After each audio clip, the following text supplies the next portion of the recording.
Selamat siang Jadi Pak Natsir, selamat siang Mbak minggu Sina. lalu kita bertemu dengan Menteri Sosial ya, menyampaikan 176 eh, informasi ya terkait ada indikasi tindak pidana pencucian uang. Dan ini kedatangan kami untuk merespon ajakan dari Ibu Menteri ya untuk membentuk Satgas pengelolaan dari filantropi ataupun yayasan yang ada di Indonesia. Jadi sebenarnya harapan kami itu adalah untuk kita bersama-sama ya membantu membangun agar filantropi ini berjalan baik, berjalan sesuai dengan ketentuan yang ada. Jadi masukan-masukan yang kita sampaikan itu lebih pada untuk good corporate governance, bagaimana pengelolaan filantropi ini bisa berjalan sesuai peruntukannya, penyalurannya disampaikan kepada orang-orang yang berhak, dan lain-lain. Dan kita lihat memang banyak sekali pembenahan-pembenahan yang harus dilakukan. Misalnya terkait dengan undang-undang ya. Undang-undang ini kan tentang pengumpulan dana dan barang itu kan masih berlaku Undang-Undang Nomor 9 Tahun 61 ya. Dan kalau kita lihat misalnya salah satu klausulnya aja ya, ketika pengelola itu melakukan penyalahgunaan ataupun tidak sesuai dengan aturan yang ada, itu hanya didenda 10.000. Nah ini kan sesuatu yang perlu diperbaiki ya, belum lagi soal pertanggungjawaban dan hal lainnya. Jadi lebih pada untuk pembenahan-pembenahan.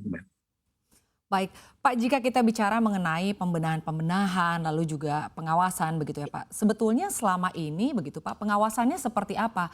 Artinya pengawasan untuk dana yang masuk atau juga dana yang keluar dan juga pengawasan terhadap pengelolaan dana ini sebetulnya seperti apa Pak? Sehingga akhirnya bisa terjadi kasus seperti ini. Nah itu yang regulatornya seperti kita tahu kan filantropi itu ada dua ya untuk dasar hukum pengelolaannya ya. Satu yang terkait dengan bantuan kemanusiaan itu di bawah Kementerian Sosial ya. Lalu kalau zakat dan amil tentu di bawah koordinasi ataupun pengawasan dari Kementerian Agama. Dan kami di sini hanya untuk melihat aliran dananya dan bagaimana penggunaan secara teknis di lapangan, tentu kita tidak ikut banyak terlibat secara langsung ya. Yang kita lihat dari aliran dana tadi, adakah indikasi tindak pidana pencucian uangnya ataupun tindak pidana asal dari penggunaannya. Jadi seperti itu Mbak. Baik, sekarang kita ke Bu Yenti. Bu Yenti, kalau kita lihat begitu ya Bu, dari kacamata hukum, sebetulnya bagaimana Bu aturan penggunaan dana sosial masyarakat oleh lembaga filantropis atau lembaga sosial Bu? Ya, selamat pagi. Jadi saya mungkin lebih kepada bukan aturan di lembaga sosialnya ya, karena ini arahnya kepada TPPU.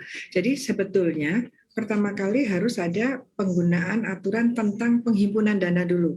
Ya Pak Natsir ya, mungkin ya, penghimpunan dana masyarakat itu harus penghimpunan itu sendiri harus dapat izin dari OJK atau Bank Indonesia tadinya.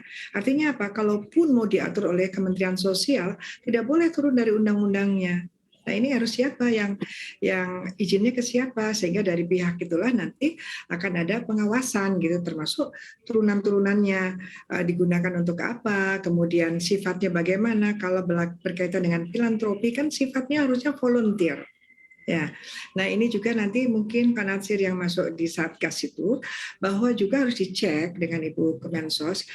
Kalau filantropi itu kan dana amal itu kan konsepnya volunteer dan konsepnya harusnya 100% itu kepada sasaran. Nah, tapi kan ini kemudian ada diatur berkaitan dengan dana operasional. Nah, diatur 10%. Tanpa ada batasan. Nah, kalau triliunan misalnya atau ratusan miliar, nah sifat volunteernya jadi nggak ada. Karena apa? 10% itu besar sekali. Sehingga disinilah muncul yang tidak sinkron, yaitu satu sisi kita berbicara volunteer, kita berbicara amal, di sisi lain kita berbicara komersil, bicara tentang bagaimana digaji dan lain sebagainya. Nah, aturan-aturan ini harusnya diatur. Kalau saya berpikir kalau di bawah 100 juta oke lah. Itu 10% ya Pak Natsir. Tapi di atas itu tuh bahaya sekali karena sifat dasar filosofi didirikannya lembaga volunteer ini menjadi bergeser, orang menjadi mencari nafkah di sana, bekerja di sana. Padahal dulu pemikirannya adalah pemikirannya tetap volunteer walaupun ada dana operasional, yaitu antara lain untuk biaya pengiriman ke daerah-daerah bencana, misalnya kan gitu. Jadi tidak ada sifat atau sikap yang ingin mencari keuntungan pribadi. Kan karena ini semua adalah pergerakan nurani, pergerakan kesetiakawanan, berbagi pada orang-orang, pihak-pihak yang sedang mendapatkan satu bencana, satu kesulitan, kan gitu. Jadi ini apalagi kalau di bawah Kementerian Sosial, ini kan kental sekali, itu harus dijaga. Jadi menurut saya aturan itu Pak Natsir ya mungkin harus dilihat lagi 10% tanpa batas itu juga berbahaya. Kemudian bagaimana tentang apapun namanya lembaga yang didirikan oleh di bawah Kementerian Sosial harusnya penghimpunan dana masyarakat itu semuanya termasuk koperasi itu harus izin dari OJK. Jadi terawasi. Ini sekarang banyak sekali lembaga filantropi. Apa ada tidak izinnya? Kalau tidak ada izinnya, khawatirnya yang terjadi adalah penipuan kepada masyarakat. Ini dimanfaatkan pada masyarakat. Artinya dalam dari sudut hukum pidana karena sudah menggunakan uang pihak lain untuk kepentingan pribadi atau tidak sesuai dengan peruntukannya itu sudah masuk aspek pelanggaran hukum pidana, dan pelanggaran hukum pidana itu menjadi beban negara kalau ada aturan-aturan yang memang aturan itu memicu memicu atau dalam bahasa kami adalah kriminogen.